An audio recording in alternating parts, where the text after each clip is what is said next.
Balan Dumlang, hello, it is Simply Spissa here, and welcome back to another episode of the podcast Simply Do the Work. Also, want to give a special welcome to you if you're joining me for the very first time. I want to say, if you're not yet subscribed to the podcast, do subscribe, follow, share the podcast with your friends, and also feel free to reach out to me at Simply Spissa on Instagram and Twitter, and also check out my YouTube channel Simply Spissa. Links will be in the show notes. And so, without further ado, let's just jump straight into today's episode. So you can probably tell the title, we're going to talk about the problems, or rather or the issues, or the nuances that have to do with coming out. And so, even though we all we probably all know what coming out is, we'll have an understanding of it. I'm just gonna, give a bit of a definition just to be thorough and to make sure that we're all on the same page. So I looked at quite a few definitions, and so this is basically like me putting what coming out is in my own words and from my understanding of those definitions, because they all spoke to the same thing. Coming out usually is it's a twofold thing. There are two elements to it, which some definitions would either speak to the one while others would speak to both. But let's just define this word real quick. So coming out refers to the self-discovery and the acceptance of one's sexual orientation or gender identity, which is the first part, and the second part is about the public expression of that and letting other people know about it. And so I think for me, my concept and my understanding of coming out was very much influenced by the media. Specifically the coming out videos that were really popular on YouTube and on social media in the 2010s. I think we all remember just that era of YouTube where everyone was making these coming out videos. Or please forgive the background noises, I'm recording this at res. Hopefully it's not distracting. But where was what I was saying? I got distracted by the people yelling outside. What I was saying is, yes, my understanding of coming out was from these YouTube videos where people would say coming out to my parents, or people would record themselves come out to their parents, and even just a lot of movies and stuff that came out around that time, the movies which were available at that time that were popular within the 2010s, coming out was always a central theme in them, and I know that even a lot of activists, LGBTQ plus activists, view coming out as an integral part of their work, and just my experiences have really made me think differently about this topic, and even just the reading and just the understanding of the world I have now made me realize that there's a lot more nuance to it, which is what I want to discuss for today. So I think the first thing is the fact that with me specifically, I had people constantly questioning and harassing me about my sexuality even before I even knew what people ask me, are you gay? And I didn't even really know what the word actually meant. I used to think that being gay means you want to be a girl or you act like a girl, because I think that's why people would assume that. And even just I think of how when I came out to my parents in 2019, that was not a positive experience to my parents they didn't let me just clarify and say that they didn't say anything they didn't threaten to send me to conversion therapy and that they didn't disown me or kick me out, anything like that. But just for me, it was not a positive experience. It was actually traumatizing, if we're being honest. I know I've alluded a lot to the fact how 2019 was one of the worst years of my life. That was a contributing factor to just the mess that was that year. And I also think about how right now, the friends I have now, especially friends I made in university, how I never really had to come out to them. It was never it wasn't a thing of, hi, my name is Spissa and I'm LGBTQ. What's your name? That wasn't the time. It was thing we sort of became friends, and then it sort of came up organically within conversations. And I think that is where a lot of people want to move because of just the issues which I am going to get into, because I feel I'm getting ahead of myself. So the issues that I have with coming out is, first of all, I think for many people, the time spent in the closet is viewed as a time of shame, It is a time when we are overcoming that shame which was imposed on us by other people, So yeah, I like a couple months ago, was it weeks? A couple months ago, I think, yes, I re-listened to the audiobook The Velvet Range by Alan Downs, which basically talks about overcoming the shame that comes with living in a straight world. As like that book was written from the perspective of like a gay cis man, if I'm not mistaken. And so I think there is really like that's how a lot of us really understand the closet. And I think what happens is when you do come out, some people might view it as you were being dishonest in the time that you're in the closet. Like, why didn't you disclose this to us? I think some people feel like they were bamboozled, they were betrayed, because in their mind, you were always cishet, and now you've changed, right? I'm putting like air quotes because you guys can't see this because, this is an audio medium. And I think that, that it was a real theme with, my coming out to my parents, which is why I think really added to just like the distress, because at the age of 19, I was still like, still very much a teen, the final legs of being a teenager and really just being very confused. I think even just the circumstances around my coming out, although I won't go into too much detail, it was very much, I was kind of like forced to admit like a secret, basically. Like, it's kind of like, do you have the secret? You need to admit it to us now. And I think that's what a lot of people do, right? Even I think back to people who would ask me when I was younger, it's like, I think this is where we have to ask, okay, when you want to know what someone's sexual orientation or their gender identity is, what are your intentions, right? Do you want this person to come out for the sake of coming out because you just want to know? Or so you can say, oh yeah, I always knew, and you just wanted to, I don't know, you prove that you're right. Because if that is your intention, leave us alone, right? But I think there is a difference if you want to know so that you can basically make life easier or more, like, you just know, if you're like, okay, listen, how can I support you better, right? I think those are two different mindsets. I think the reason why with me, I kind of found that my coming out was like, problematic, for lack of a better word, is because I felt like things didn't really change, right? It's not like, I mean, yes, I guess,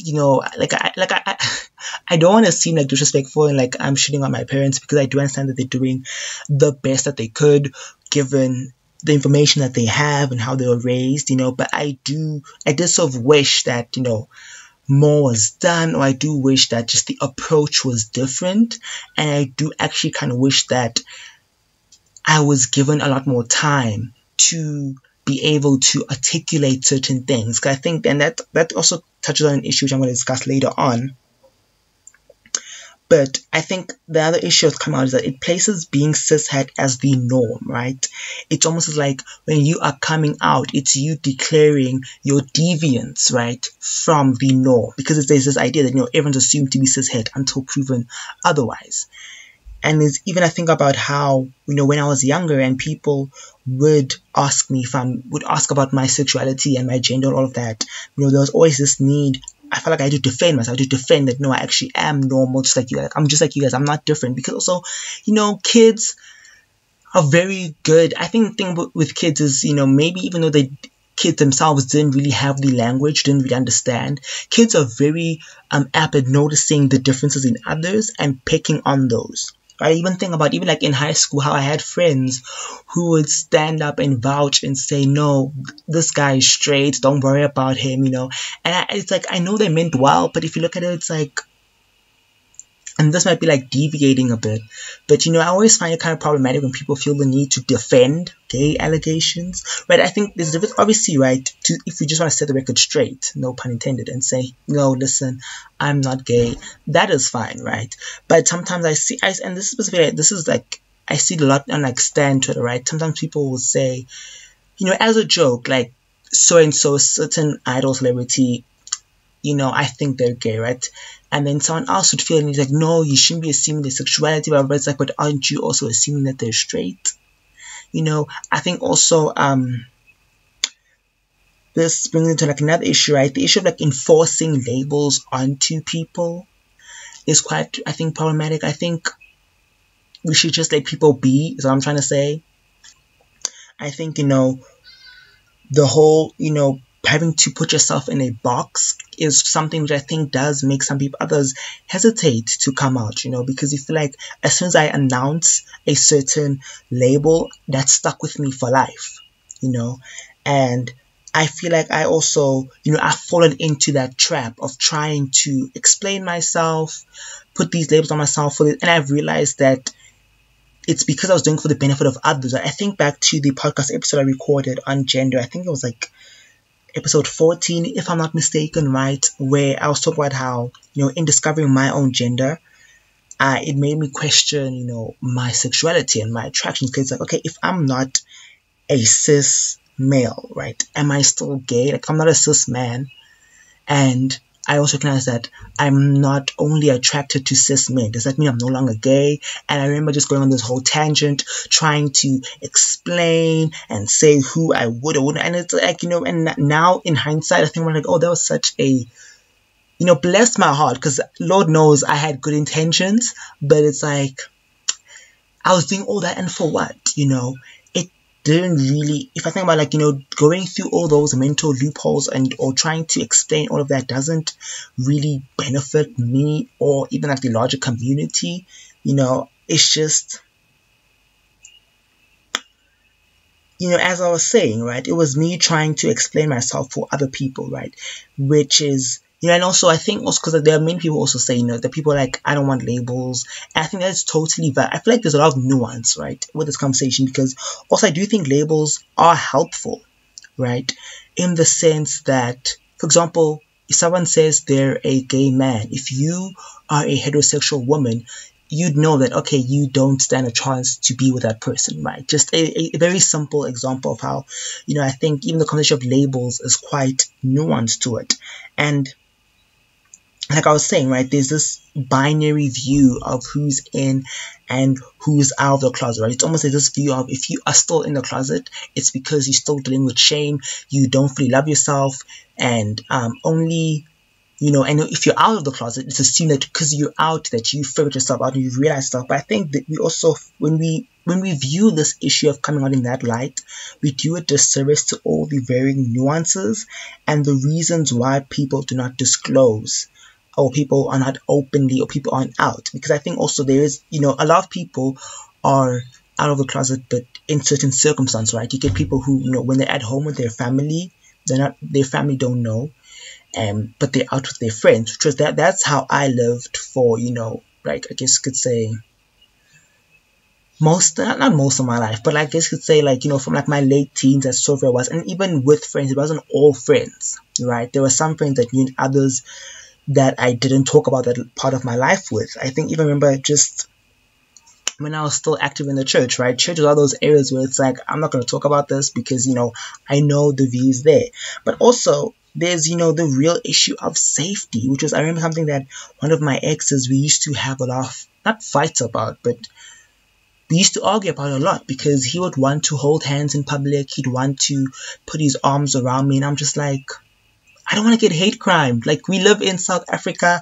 Like, I'm guessing, his experience, right, with his sexuality, like, he doesn't have, like, some of the issues, the problems either. Because I actually have been in situations where I felt like I was in the line of danger because of my queerness.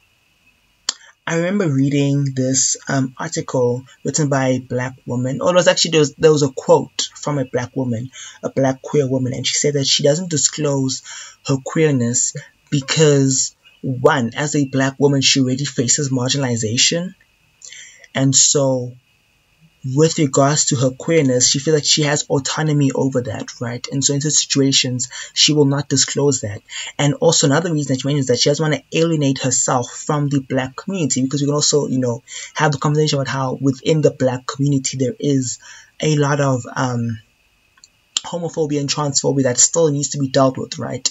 And so it's kind of like you don't want to be rejected from your own community, you don't want to experience violence from your own community, which is like another reason why one would, stay in the closet, which I think is where we also talk about, intersectionalities come into play. Because also when I think about, these, I mentioned earlier about how, a lot of my views and ideas of coming out were shaped by the media, right? And all these videos. Most of the people in those videos who were making these coming out videos were white, That is the truth of the fact.